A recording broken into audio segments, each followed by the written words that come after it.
Welcome to your personalized deep dive.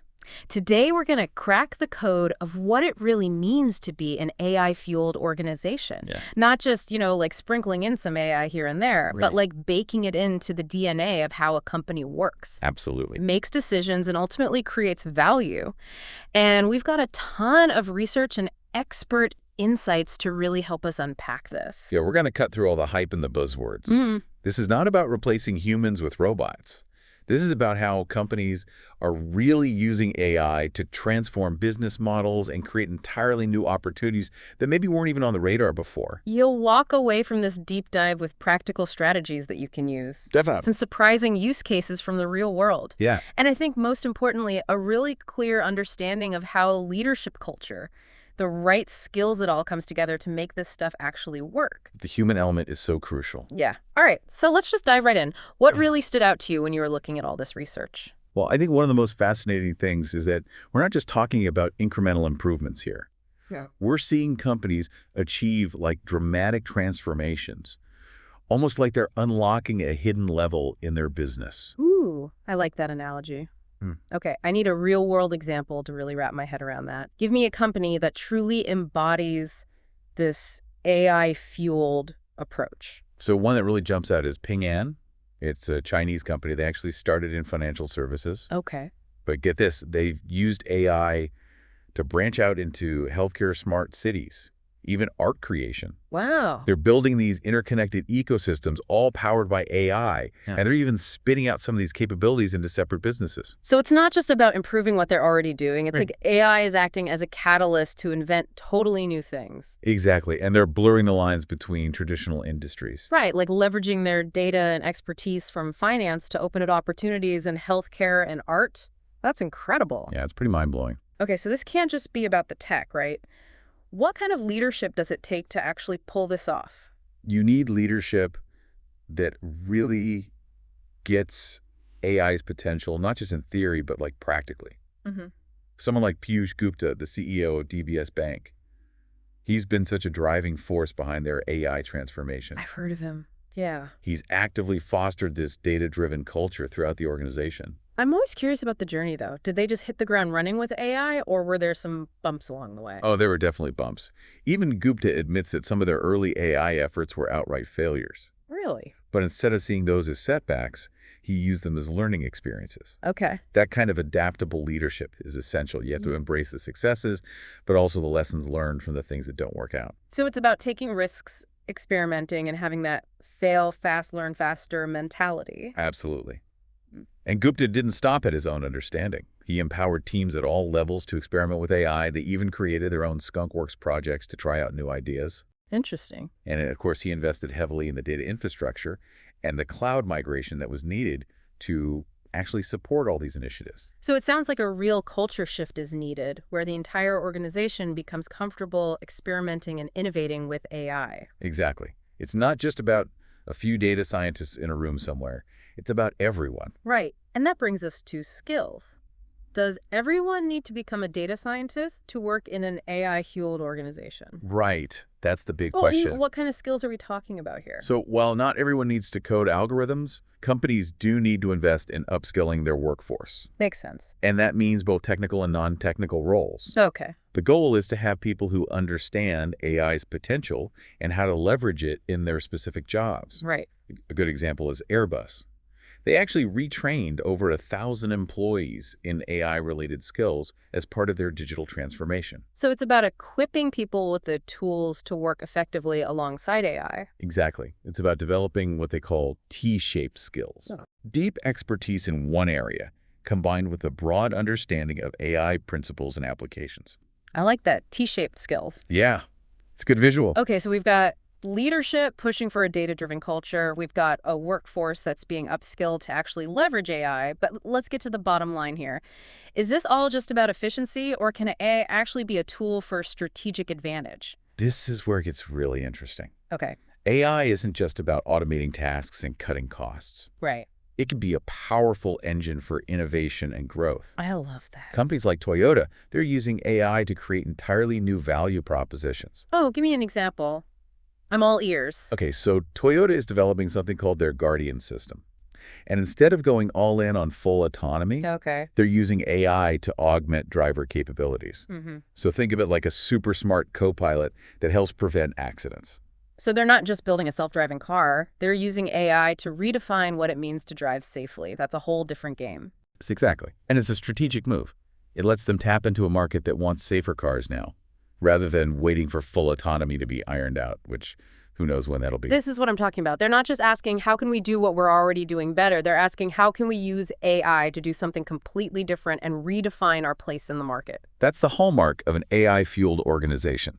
They're using AI not just to optimize, but to innovate and gain that strategic advantage.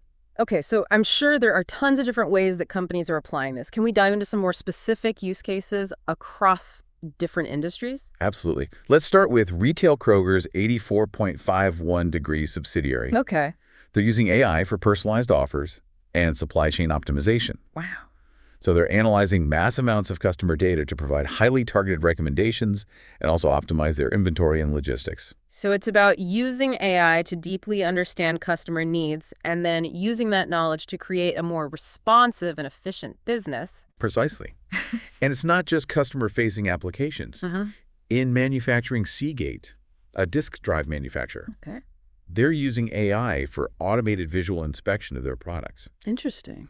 And they're also using AI to analyze sensor data to predict equipment failures before they happen, Oh, wow. so they can do preventative maintenance and prevent all that costly downtime. So AI is like the quality control expert and the preventative maintenance guru all rolled into one. Exactly. It's pretty amazing. What about financial services? Yeah, what kind of innovation are we seeing there? Capital One is a great example. Okay. They're using AI for everything from real-time fraud detection to personalized customer interactions. They're even using AI to help customers manage their finances and make smarter financial decisions. That's a fantastic example of using AI to not just benefit the company, but to actually empower customers. Exactly. It seems like AI is being used across industries to improve efficiency, create new possibilities, and even improve people's lives. It really is. Are there any other standout examples that we should touch on? Oh, yeah. We can't forget about healthcare. Right. The Cleveland Clinic is exploring AI for medical imaging analysis. So this helps physicians diagnose and treat diseases earlier and more accurately. That has the potential to be absolutely revolutionary. It really does, It sounds like AI is being applied everywhere. pretty much. Okay, so for our listener who's taking all this in, what are some of the key takeaways that they can glean from all of these different examples? I think one crucial lesson is that becoming AI-fueled is a journey, not a destination. Okay. It's about taking small steps, experimenting, and learning from both successes and failures. I like that. And it's also about recognizing the importance of data. Having high-quality, well-managed data is the foundation for successful AI implementation. It's not just about having a lot of data, it's about having the right data and making sure it's clean and usable. Exactly. Garbage in, garbage out, as they say. Exactly. What else? Don't underestimate the power of collaboration and partnerships. AI thrives in ecosystems. Okay. Partnering with other companies, research institutions, even competitors to share knowledge, data, and resources can really accelerate your progress. So it's not about going it alone, it's about recognizing that AI is kind of a team sport. Absolutely. It takes a village. It's really interesting to see how different companies are using AI to reach their specific goals. There's no one-size-fits-all solution. Right, it's a tool. Yeah. And just like any tool, you need to know how to use it to get the job done. Exactly. Leaders need to understand the different strategic approaches to AI adoption. Okay. Some companies are using AI to build entirely new businesses and ecosystems, while others are focusing on, operational transformation or even influencing customer behavior. It's about identifying what role AI can play in your company's unique journey. Absolutely. That's where those light bulb moments happen, right? When you see the possibilities that you hadn't even considered before. Absolutely. Okay. Let's go back to Ping An for a second. Okay. They've created this incredible AI-powered ecosystem that spans financial services, healthcare, smart cities, even art. It's remarkable. It's like they're building an AI-powered universe. How do they even manage something that complex? Well, they have this sophisticated AI platform called Ping An Brain. Ping An Brain. Yeah, it powers all these different applications. Think of it as a central hub for their data algorithms and insights, Okay. and allows them to create these interconnected businesses and services. So Pinean brain is like the central nervous system of their AI organism, That's a great way to put it. coordinating all the different parts. Yeah, and they're constantly learning and evolving, Mm-hmm. using the data they collect to improve their AI systems and create even more innovative applications. That's amazing. So we've seen a company using AI to improve existing businesses and even invent completely new ones. Right. What about those companies focused on transforming their operations? Any interesting examples there? Yeah, Scotiabank, a Canadian bank, is a good example. Oh, yeah. They've taken a very practical approach to AI, focusing on using it to solve real business problems and improve their core operations. So they're not jumping on every AI trend, but strategically applying it where it makes the most impact. Exactly. They've focused on what they call blue-collar AI. Blue-collar AI. Yeah, using it for everyday tasks that can be automated or improved. It's not the flashy AI that makes headlines, but the workhorse AI that quietly gets things done. Precisely. Yeah. And their approach has been very successful. They've used AI to enhance their fraud detection, personalize customer interactions, and even identify customers who might be struggling financially so they can offer proactive support. That's a great example of AI, not just for the company's bottom line, but for actually improving the customer experience. Absolutely. It seems like there's a clear difference between companies that are truly successful with AI and those that are just kind of dipping their toes in the water. What really sets the leaders apart? That's a key question. Yeah. And our research shows that the companies winning with AI have a few things in common. Okay. First, they clearly understand their AI strategy and how it aligns with their overall business goals. So they're not using AI just for the sake of it, but applying it strategically to achieve specific objectives. Exactly. They also invest heavily in building the right capabilities. Okay. Things like data infrastructure talent and technology. It's about making a real commitment to AI, integrating it into the company's DNA, not just treating it as a side project. Absolutely. And they're constantly learning and adapting. They aren't afraid to experiment, to fail, and to learn from their mistakes. Mm-hmm. They understand that AI is a journey, and they're continuously evolving their approach. It sounds like that growth mindset is critical. Always learning, always improving. Exactly. And they don't just focus on the technology. Right. They also prioritize the human side of AI. Okay. They're building ethical guidelines, upskilling their workforce, and creating a culture that embraces AI. Because ultimately, AI is a tool used by humans to achieve human goals. Precisely. The companies that are truly AI-fueled recognize that the human element is as critical as the technology itself. You know, it's fascinating to see how these companies are really integrating AI into their core. Yeah. But one thing that always comes up in these AI discussions is the impact on jobs. Right. Are we all going to be replaced by robots? Well, it's a question that's been around for a while, Yeah. and naturally there's some anxiety about it. Mm-hmm. But the reality is much more nuanced. Okay.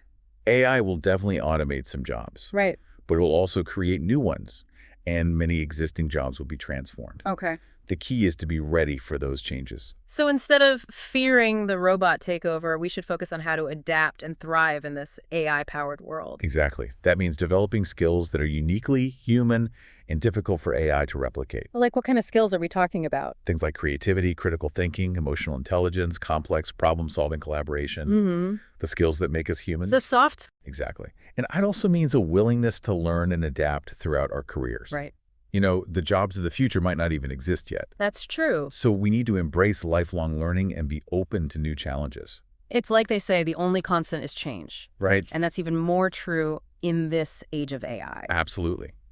The companies that are truly AI-fueled are the ones that are embracing this change, always learning and evolving their approach. Mm-hmm. They're not just implementing AI, they're building a culture of continuous learning and adaptation. So it comes back to the culture, the mindset. It's not just about the tech itself. Exactly. And that's why leadership is so crucial. Yeah. Leaders need to set the tone, create a vision for the future, and empower their people to embrace AI and all its possibilities. They need to be the champions of change, guiding their organizations through this AI-powered transformation. Absolutely. So as we wrap up this deep dive into AI-fueled organizations, what really stands out to you? If I could leave our listener with one key takeaway, it would be this: AI is not just a technology, it's a mindset. Oh. It's about curiosity, innovation, and a willingness to challenge the status quo. It's about embracing the future and all the opportunities it holds. Exactly. And it's about recognizing that AI is not just about machines, it's about humans. It's about using this incredible tool to create a better world for ourselves and for generations to come. I love that. This deep dive has been packed with insights and inspiration. Now it's your turn, dear listener, to take what you've learned and make AI work for you. Remember, the AI revolution is still unfolding. There's so much more to discover, so stay curious, stay engaged, and never stop learning. The future of AI is in your hands. We hope this deep dive has given you a valuable roadmap into the world of AI-fueled organizations. We did. Now it's time for you to explore.